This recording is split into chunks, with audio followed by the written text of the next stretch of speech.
إن الحمد لله نحمده ونستعينه ونستهديه ونستغفره ونعوذ بالله من شرور أنفسنا ومن سيئات أعمالنا من يهده الله فلا مضل له ومن يضلله فلا هادي له أشهد أن لا إله إلا الله وحده لا شريك له وأشهد أن محمدا عبده ورسوله. Tuan Yang Dipertua, terima kasih kerana memberikan peluang kepada saya untuk mengambil bahagian dalam perbahasan titah menjunjung kasih Seri Paduka Baginda Yang Dipertuan Agong pada kali ini. Sebagai ahli yang baru dalam dewan ini, saya mengambil kesempatan ini untuk merakamkan ucapan jutaan terima kasih, jazakumullah khairal jazak, terutamanya kepada pengundi saya yang memilih saya untuk mewakili mereka di Parlimen Bachuk. Tuan Yang Dipertua, saya ingin memulakan bicara dengan memetik beberapa ayat Allah Subhanahu Wa Taala sebagai gambaran kepada intisari ucapan saya. A'udzubillahi minasyaitonir rajim. Inna hadzal Qur'ana yahdi lillati hiya aqwam wa yubashshirul mu'minina alladhina ya'maluna as-salihati anna lahum ajran kabira. Yang kedua, ayat Allah Subhanahu wa taala, falawla nafara min kulli firqatin minhum ta'ifatun liyatafaqahu fid din waliyunziru qaumahum idza raja'u ilaihim la'allahum yahdharun.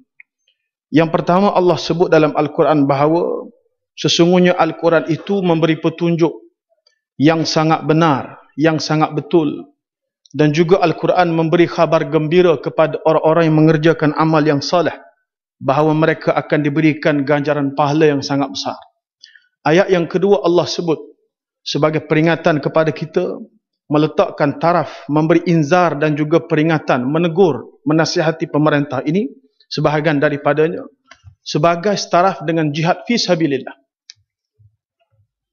Tuan Yang Dipertua, yang pertama saya nak sebutkan ialah al-inzar wa tabshir merupakan pengisian yang perlu dijadikan bahan utama dalam kita meneruskan agenda dakwah kepada seluruh umat ini.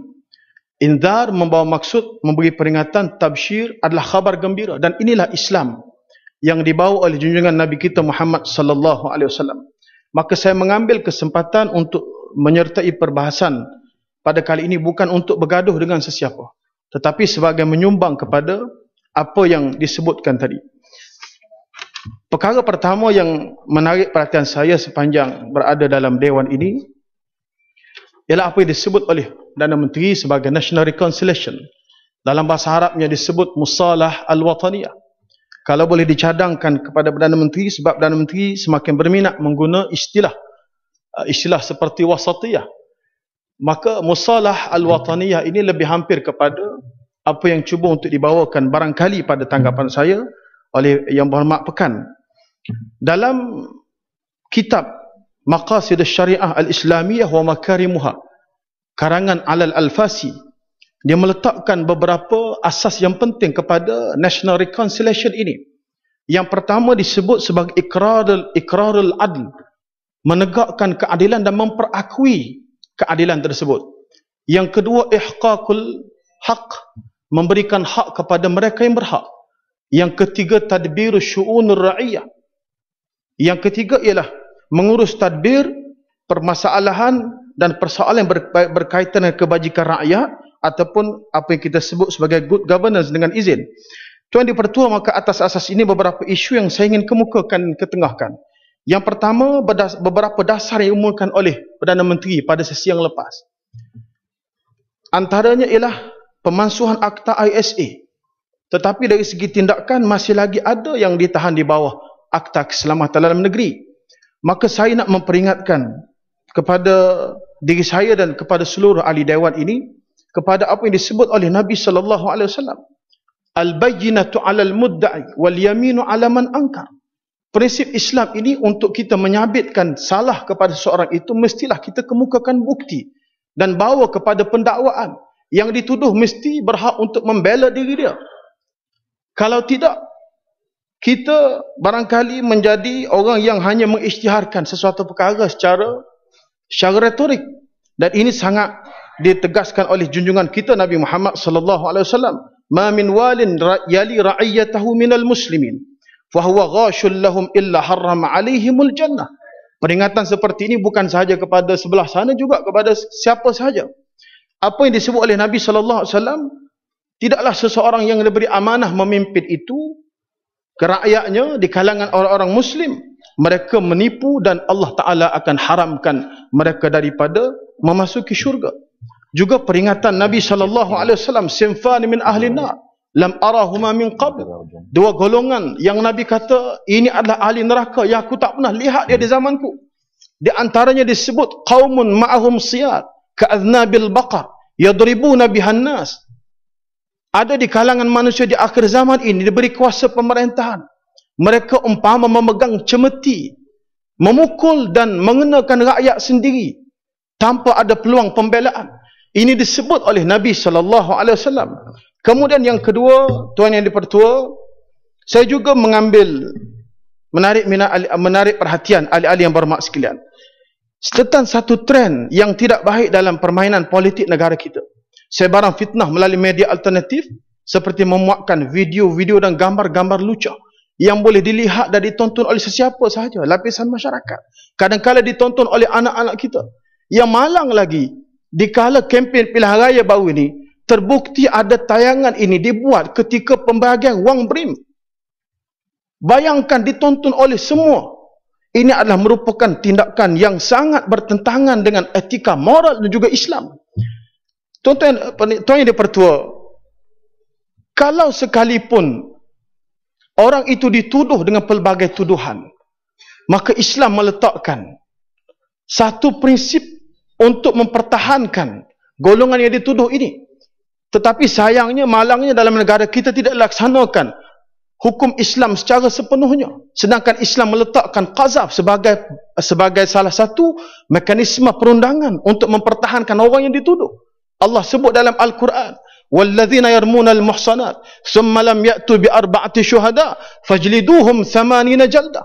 Orang yang menuduh seseorang itu melakukan perbuatan zina, melakukan perbuatan seakan-akan tersebut, kemudian gagal mengemukakan saksi yang disebut yang nak dikehendaki oleh Islam, maka ia perlu dihukum dengan 80 rotan. Ini pernah berlaku kepada tuduhan kepada sahabat Nabi. Ini bukan perkara baru. Tuduhan kepada sahabat Nabi Al-Mughirah bin Syu'bah. Kemudian yang menuduh tadi gagal mengemukakan bukti. Lalu Khalifah Umar mengambil pendekatan menghukum orang yang menuduh tadi ketiga-tiga saksi dengan 80 rotan. Ini sebagai peringatan. Tuan yang dipertua, isu perkauman. Semalam saya sempat menonton televisyen dan melihat Yang Berhormat Pekan sekali lagi menyebut ketika diwawancara oleh BBC tentang tsunami China. Saya kurang selesa dengan sebutan-sebutan seperti ini kerana sangat bertentangan juga dengan prinsip Islam. Tok Guru mentadbir Kelantan, Tok Guru Ni Azim mentadbir Kelantan. Kemudian di saat dia bersara, kaum Tionghoa mendahuluinya dalam meraihkan persaraannya dengan majlis jasa Mundi Kenang. Lalu Tok Guru tanya, apa jasa saya kepada kaum Tionghoa ini, kepada non-Muslim ini, dengan izin. Lalu dikatakan kepada yang berhormat Tok Guru, ialah Tok Guru berjaya membuka dan membawa satu pendekatan dakwah berteraskan kepada apa yang disebut oleh Allah Subhanahu wa taala, ya ayyuhan nas taqu rabbakumul ladzi khalaqakum min nafsin wahidah wa khalaqa minha zawjaha wa batha minhuma rijalan katsiran wa nisaa wattaqullaha alladzi tasaaluna bihi wal arham innallaha kana 'alaikum raqiba. Wahai manusia, kamu dijadikan daripada satu orang sahaja, Adam alaihissalam. Kita daripada satu. Mengapa kita dipisahkan dengan agenda-agenda perkauman, dengan label-label perkauman seperti ini? Sangat tidak tepat dengan apa yang disebut sebagai national reconciliation. Kemudian yang dipertua, yang keempat isu yang saya juga ingin ketengahkan ialah yang berkaitan dengan royalti dan pendaratan petroleum di negeri Kelantan. Nampak jelas dan terang pihak kerajaan berselindung di sebalik kuasa sementara yang diberikan oleh Allah Subhanahu wa taala. Nampak jelas dan terang 10 bilion lebih tunggakan royalti tak diberikan kepada Kelantan, dan juga penafian hak pendaratan gas dan petroleum di perairan Kelantan. Sedangkan dari segi geografi, pernah tahun 2005 didaratkan ke Songkla, Thailand. Kalau kata anda membela Melayu, mana Melayu yang dibela di Songkhla, Thailand? Tuan Yang di-Pertua. Kemudian juga saya dipahamkan pendaratan minyak daripada blok PM301 dan PM325B nak dilarikan ke Terengganu. Sedangkan jarak di antara pantai Bacok, kawasan yang saya wakili, 150 km daripada telaga tersebut nak dibandingkan dengan Kertih di Kemaman yang 300 km lebih. Kalau kita melihat kepada perbandingan ini, sudah kita nampak bahawa separuh daripada kos dapat dijimatkan kalau sekiranya minyak didaratkan di perairan Kelantan. Lebih malang lagi bila kita berjuang melalui solidariti anak Bacok untuk royalti dan pendaratan minyak di Bacok. Ada sindiran-sindiran sinis daripada yang berkenaan. Mereka mengatakan pusat tak nak bercadang untuk mendaratkan minyak di Bacok dan sebagainya. Yang lebih membimbangkan kita, apa yang dinafikan ini melalui media, melalui ucapan-ucapan pemimpin ini, ia telah sampai kepada tahap menderhaka kepada apa yang pernah diucapkan dan dititahkan oleh habiskan lewat yang dititahkan oleh Sultan Muhammad Kelima dalam persidangan, pembukaan persidangan ke-12 sidang Dun Kelantan, yang telah menyediakan tapak dan zon perindustrian petroleum di pantai Bacok seluas 200 ekar. Tuan Yang di-Pertua, masa dah habis, Yang Amat. Sikit lagi Tuan. Yang akhirnya saya nak sebutkan tentang apa yang saya terima maklumat tentang pertukaran guru selepas pilihan raya.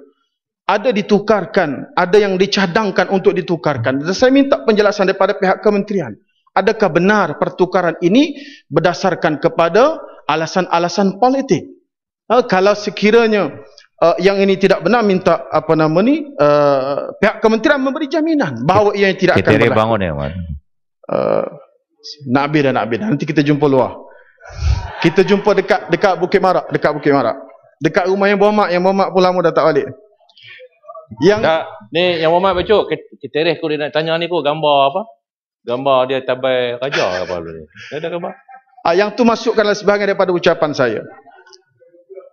Kemudian yang berkaitan dengan kawasan saya, sikit yang pertama yang berkaitan dengan kebajikan kawasan saya, pembinaan hospital di Bacok yang pada musim pilihan raya dimulakan dengan pecah tanah, letak 2 lori tanah, kemudian pecahkan tanah tersebut, letak label ini hospital Bacok. Sampai sekarang kerja-kerja pembinaan tak dibuat. Jadi saya meminta kepada pihak kementerian supaya mempercepatkan. Kemudian seterusnya ialah yang berkaitan dengan tanaman ganti kepada tembakau yang menjadi sumber pendapatan utama sebelum ini kepada rakyat yang tinggal di pesisiran pantai, khususnya di kawasan Bacok, perlu diganti dengan tanaman yang boleh mendatangkan income dan juga hasil yang boleh memberikan manfaat kepada rakyat. Kemudian saya juga sebagaimana keterih mendesak supaya segerakan pembinaan lebuh raya dan jangan lagi musim perayaan ini diistilahkan lebuh raya yang ada itu sebagai lebuh raya maut, kerana kerap kali berlaku kemalangan maut. Kalau kita nak berpolitik sekalipun, jangan sampai tahap memperjudikan nyawa rakyat kita sendiri. Kemudian sikit lagi masa ini yang Muhammad Yang di-Pertua, apa yang disebut sebagai doa. Ramai nak berucap Yang Amat. Okey, saya simpulkan. Sikit-sikit dah masuk 4 minit dah tu. Saya simpulkan, walaupun ucapan yang agak berbeza daripada sebelah sini dengan sebelah sana, tapi saya nak menunjuk kepada kita semua sebagaimana prinsip yang pernah disebut oleh Imam Hassan Al-Banna dalam perkara ini, dalam perkara National Reconciliation ini ataupun Musalah Wataniyah. Nata'awun fima ittafaqna alaihi wa nu'azziru ba'duna ba'da fima ikhtalafna. Kita boleh bekerjasama dalam perkara yang kita sepakati untuk hak dan kebajikan rakyat, dan kita ahli-ahli dewan ini di sebelah sini dan sebelah sana, kita bertolak ansur dalam perkara yang tak boleh kita sepakati. Kalau semua kita boleh hidup dalam suasana seperti ini, saya yakin dan percaya penggal kali ini akan membawa satu kebajikan yang lebih hebat kepada rakyat, insya-Allah. Sekian.